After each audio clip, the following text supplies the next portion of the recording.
Now the moment we've all been waiting for. I am Nate Riggle, and you are listening to The Way of the Bonfire. Welcome back to The Way of the Bonfire, my friends. I'm starting off with a disclaimer on this episode because this episode is a little out there, both from a nerdy standpoint and from a metaphysical, existential, conceptual standpoint. Advance with caution. No, I don't claim that it's absolute truth, but I do think it's great food for thought and that there are some tactics and techniques at the end for being more connected and fulfilled that really do work. And we're talking about time today. As soon as I became aware of time as a concept at a young age, I became confused and curious and fascinated and obsessed with observing it and thinking about it.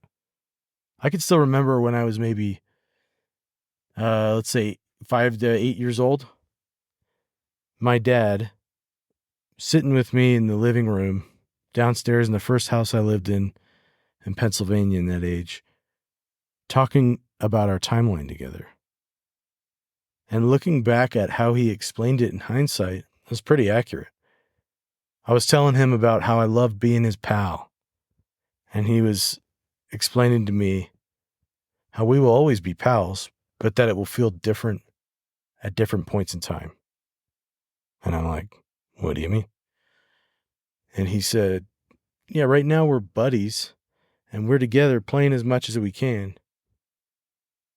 And we will become even better pals over the next few years.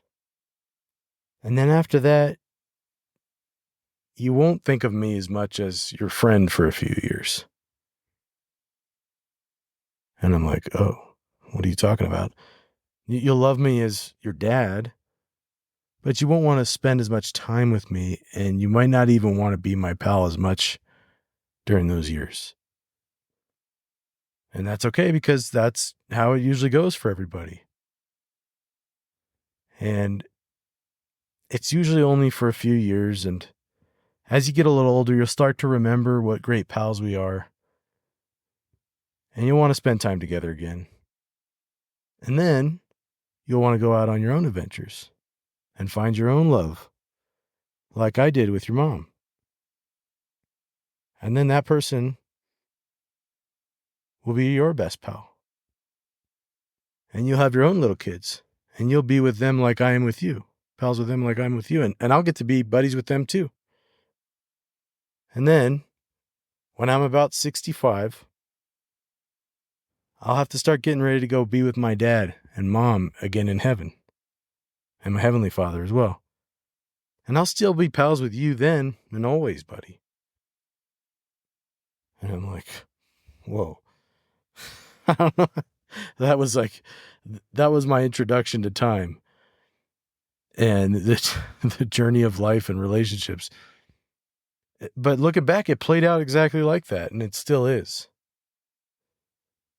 As in, my father's still with me, even though he's passed on.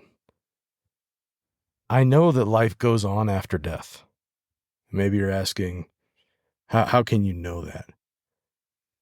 Well, I haven't been there or had a near-death experience or an OBE or an out-of-body experience, but I have always believed it as part of my faith. And when my father passed away in 2020, I started studying it as part of my grieving process. And I can tell you it's been proven in lots of ways, even scientifically and logically and spiritually and anecdotally in countless stories in different ways. But to stay on topic of how I know it in context of time and my relationship with my dad, again, I can't speak for everyone. But sometimes when you lose a best pal or somebody that you're just really, really close with at the quantum level or whatever you want to call it, it becomes really, really obvious that they are still around. Not in some spooky way like in the movies and not just as a memory or in your memories, not that you hold them in your heart like people say, or that they become a part of all matter and one with the universe that you live in. Nope. What I'm saying is that the person who passed away is still conscious and real and alive. But like all the phases of life, the relationship with them just feels different than before.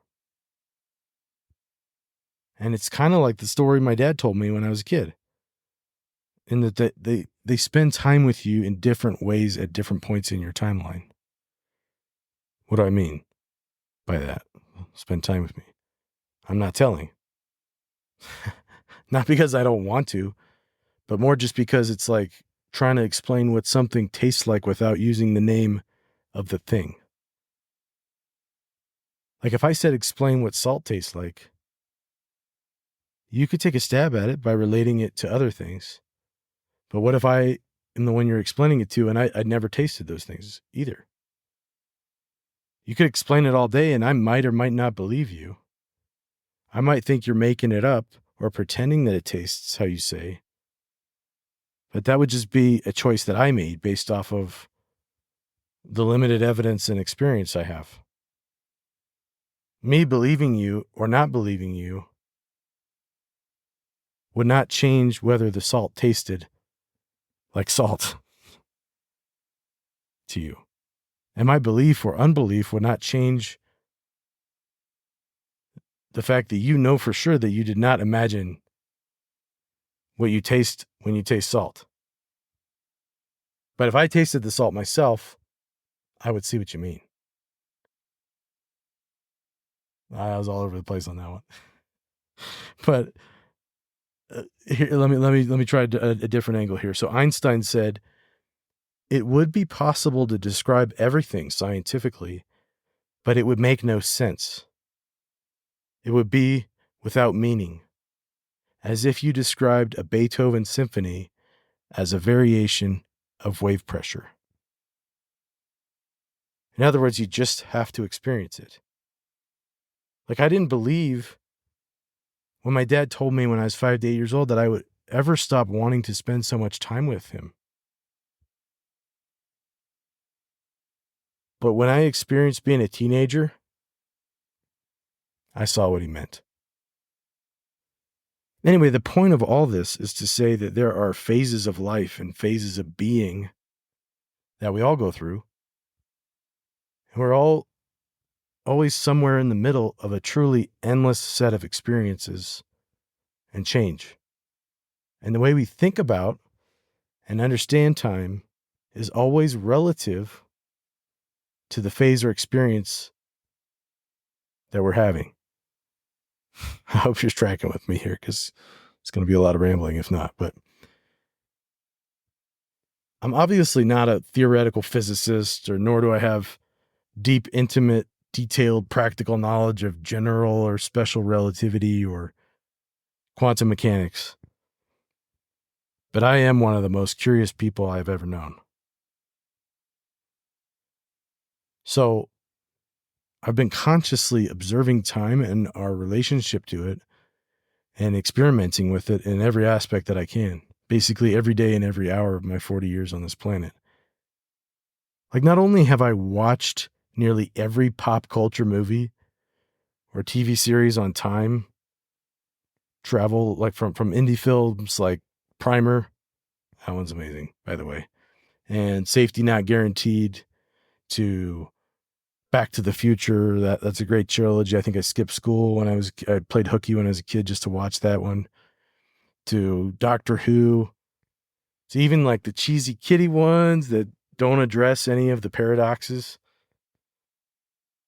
But I've also been actively reading poetry about time and time travel and time theory and novels, and I've even gotten into, really geeked out on it and looked at peer-reviewed journals and magazines like Quantum Magazine and doing my own experiments with how I perceive the passage and effects of time in these different stages and states of being in my life.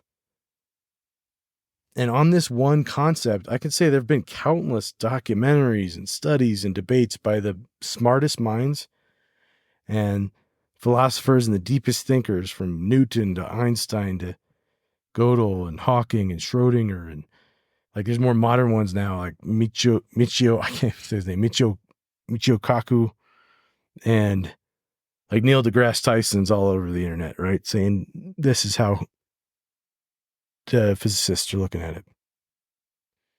Here's kind of the current theory. And that's not to mention all the great spiritual leaders to ever walk the earth. Because time is also addressed in scripture across multiple faiths and beliefs in many different ways. So I can summarize like the major conclusion I've come to as a curiously obsessed amateur, having kept up with all the latest developments and theories and looked into the older ones as well. Hopefully you want to know what I've come to believe from this for after all that is that we don't get how time works as much as the general population thinks we do. And you're like, oh great. Yeah, that's the conclusion you came to. Wow, that's really helpful. But there are a couple of things that unite all of the theories and positions. And that's where I think a place that we can kind of agree on and start from is, and that it's really just tied to, there's really only a couple things that they agree on. It's tied to, number one, time's tied to our consciousness and our mind's ability to perceive it. And so everyone agrees that that's a thing. And the other one, from religions to philosophers and scientists and physicists and all that, they all tend to agree that time doesn't happen unless change happens. That's it. Consciousness and change. Everything else having to do with time is still up for debate, as far as I can tell. Like even the idea that it could happen if there were no humans to perceive time is not agreed upon. So my point is that if time is tied to our minds and our consciousness, and we know we can affect our own consciousness through the power of choice, then at one point, as I was obsessing over all this stuff throughout my life, I was thinking maybe we've been looking at time travel all wrong. And perhaps our mind is how we could be able to control time in some form. So I'm here to share a few ways I've learned to travel through time and manipulate it with the power of the mind to be more connected and fulfilled in life, as I promised. So maybe you think I'm crazy for putting this out there, but it's practical, right? And I think by the end of this, you realize that I'm not crazy. So number one, there's something called mental time travel, which is like a subset of this other field called episodic memory that's been studied quite a bit by neuroscientists and physicists and all these different fields and researchers. And so if you think I'm just making it up, or if you want to just spot check me, go look up mental time travel and episodic memory. There's also something called episodic future visions or something like that. They're a whole field of their own. Einstein said, logic will get you from A to Z. Imagination will take you everywhere.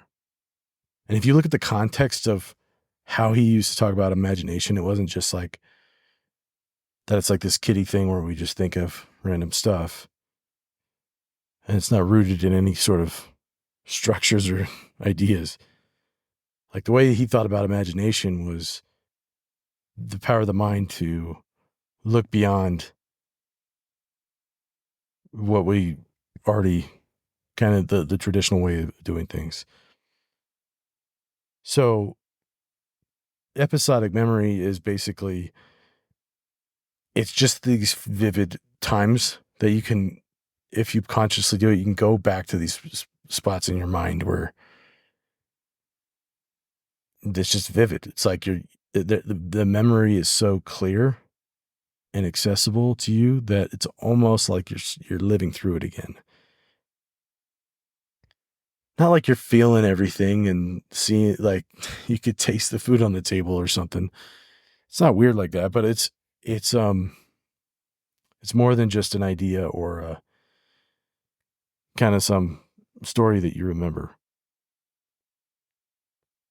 So I have a few techniques that I use to travel not to the past or to the future using imagination, but to this moment that I'm in. And I know that sounds not very much like time travel at all, and that this is a bit of a bait and switch, but it has a purpose. So let me just run through them. Stay with me. Number one, I'll imagine I'm at some younger age. And at some point where I was maybe lonely or feeling frustrated with my life or just unsure about where this decision I had made was taking me, or if it even could take me anywhere, or like if my efforts were heading to anything useful or any kind of growth or happiness, or even on the lighter side, something I just might have a vivid memory that just to make it feel real, that I'm still that age and I have that set of thoughts, like kind of transports me to that place.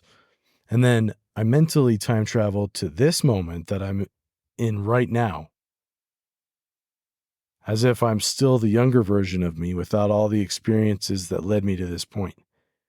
And I say, and that's where perspective comes in. I say, wow, look at all these blessings I have in my life. Like, I was so frustrated back then.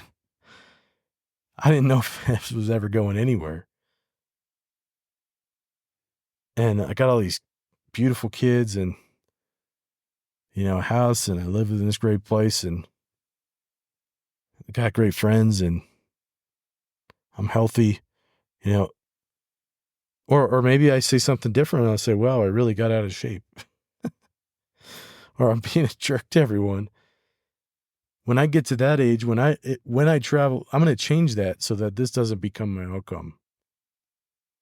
And what that does is it helps me to be more grateful and present and less complacent with the present moment that I'm in. It brings me here now to this place that I'm in, instead of letting my mind drift to the future, the past, or just some random place.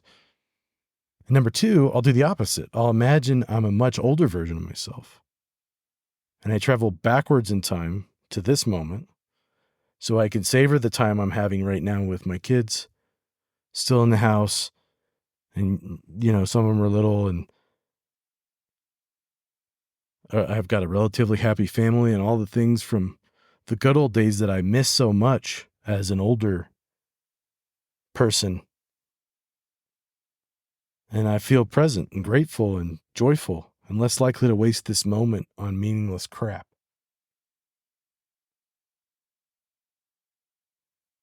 So I think that's useful to time travel from the past or the future to now and stick around here. Once you've traveled back to here, stay here. And then there's the traditional way of mentally traveling to the past and the future, but for temporary reasons. So I'll travel to possible futures and visualize what I might like about them and how I'll arrive at them and what it'll feel like and be like. And this isn't new. Some people call this visualization or whatever, the secret or the law of attraction or manifestation, or in religion, they call it the eye of faith. So it's powerful. But if we're always focused on the future, we'll never be in the present. So again, it's a temporary technique to create something before it actually happens, and to be able to live into it. The other place to go for temporary reasons is the past, and that one you can really mess up. But I travel to the most beautiful memories of the past that are just unforgettable, like looking at the northern lights with my mom and dad when I was a teenager in Canada on this trip we went on. or just pulling these fish out of the water with my older brother when we were backpacking in the mountains. And I use them to connect to people, whether those people are alive or if they've passed on. It helps me, if they're living, like, it helps me to have something to remember how much I am connected to them. And it's a great thing to bring up and run by them so that we can connect and make more memories and continue to grow that relationship. And it's also great just to change my mood and my mindset. If I'm having like a day where I'm like, man, why am I so crusty today? I am just irritable. And nothing seems to be able to cheer me up. I'll do a little time travel to the past and use that, and I'll write about it. Sometimes if I haven't ever written it down, so that if those memories ever do become forgotten or lost, I can call them back up when I need them. So that's mental time travel. Technique 2 is called the metacog or metacognition.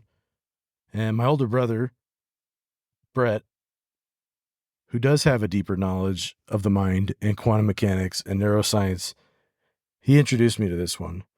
It's essentially a way to observe our own minds and thinking processes.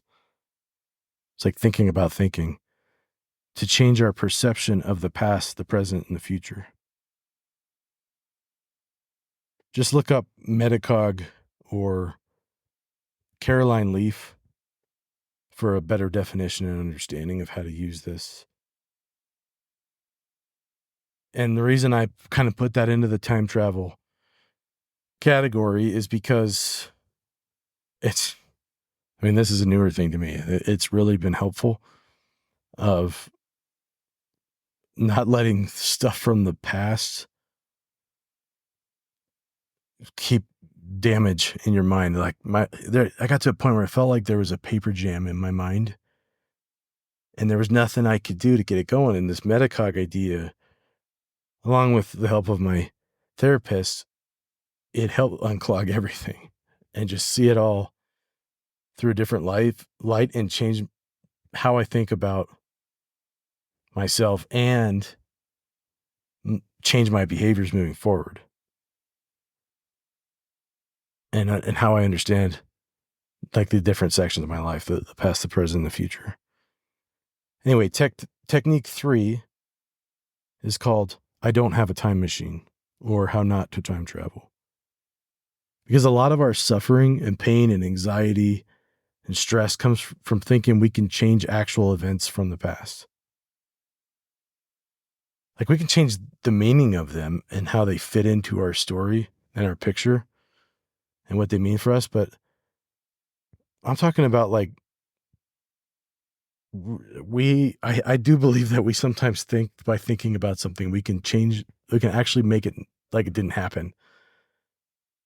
And these are things like regrets or mistakes we or others have made, like traumas and hurt feelings and injustices and embarrassments and inequities and ignorance. And we're essentially living in a way that feels like if we think about it hard enough, we can make those things go away from our past. But we don't have a time machine. Like I can't change the past, but I can change the effects of it in this moment and for the future. Dwelling on the past does not change that it happened. So face it and remember it so that you can move past it and through it by what you do now.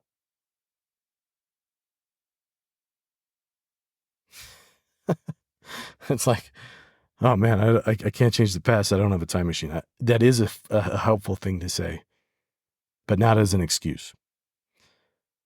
Technique number 4 is breathing and mindfulness. So earlier I talked about how time, most everyone agrees that time is tied to our consciousness.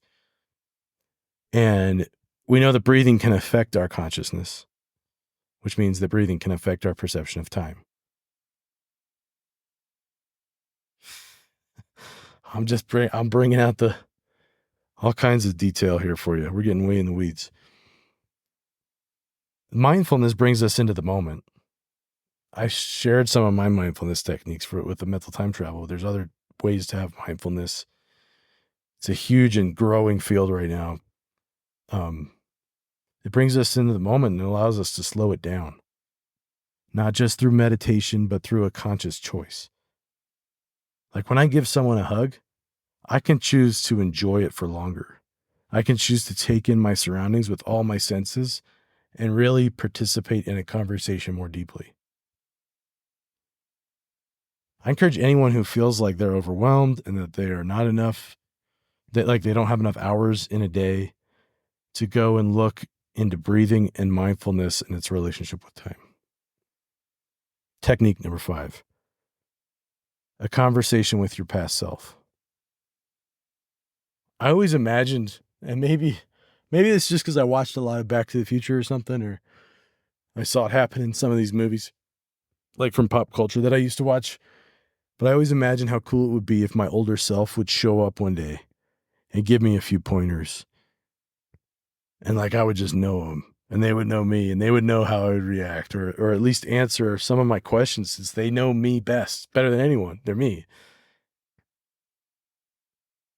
And I didn't realize that that's something that you can actually do, kind of. Like, as I was trying to get to the next level, I was talking to coaches and therapists and all these different things. Like, I'm like, I gotta step it up. I gotta move past like this part of myself that's holding me back. And I was making my past self my enemy. And I was like being like Taylor Swift, like the old Nate can't talk right now. He's dead, right? This is the new Nate. And I was kind of demonizing the whole old Nate. And it's like, I was talking to this coach and she was like, but that's part of you, you know? She says, I want you to try something. I want you to take a piece of paper and split the page. Have the left side be the old you and have the right side be the new you. This you that's changed all these different things consciously and proactively. And have them talk to each other. Right on the left side what the old Nate feels and what the new Nate feels. And decide how they will work together to be the best you. And I was like, oh, okay, it sounds weird. But it was pretty incredible to see not only why I was still falling into some of my old bad habits, but also to see that I had the power and the ability to talk to the old me and explain why that doesn't actually work like we thought it would back then. And here's a better way to start doing it. And it's like, don't be so defensive. Like, and the old me saying, well, but how do we know they're not going to burn us? It's like, don't focus so much on that. Like, has it actually helped you to be defensive? It's like, well, yeah, in a couple situations. And it's like, well, I'm from the future and I know that it actually burns you later on. So you should probably change that. And it's not like, look, I don't think the old me is going to change that. But by talking to the old me, I can see what I still feels like I haven't let go of. And I haven't fully changed, like these dusty corners of my mind that I just haven't swept out yet. I dare you to try to do it. Just split the page, pick an age, pick 10 years ago, pick 5 years ago, pick 6 months ago, and have the old new talk to the new year. And the old new might say, hey, we were really working on our fitness. How do you end up keeping that trend going? And maybe you feel like, oh, I didn't. I haven't done very good at that. I need to step up there. It's like this crazy way of, it feels like time travel. It feels like meeting your old self and your new self. So, gosh, this one has been wild, but I really hope that it sank in with some people because it's been incredible, these 5 techniques for me. And I want you to go try it out. Let me know if it did well for you. Hit me on Instagram on my, like in the DM or send me the email. You'll hear it in the outro here, but We'll catch you on the next one. Go get 'em. Hey, thanks for listening to this episode. I love the chance to make your day better in some way, whether that ends up being just a quick reset that you needed to change things up, or even just a laugh or some fresh perspective. If you're getting value out of it, can you please do me a favor and share it with someone else? Because as more people find and listen to the show, I'm able to bring more good stuff more often. It is the fuel to the bonfire. Also, I'd love to hear your feedback and any thoughts or ideas or questions you have so we can be more connected and make the show even better with your input and your inspiration. The quickest way to do that is to send a message to my Instagram handle at wayofthebonfire, which is also included in the show notes. And if you just want to avoid accidentally scrolling on social media, you can send me an email at nate@wayofthebonfire.com. And you know it, but make sure you click that follow button so you can catch new episodes as soon as they're available. Keep tending the bonfire, and we'll see you on the next one.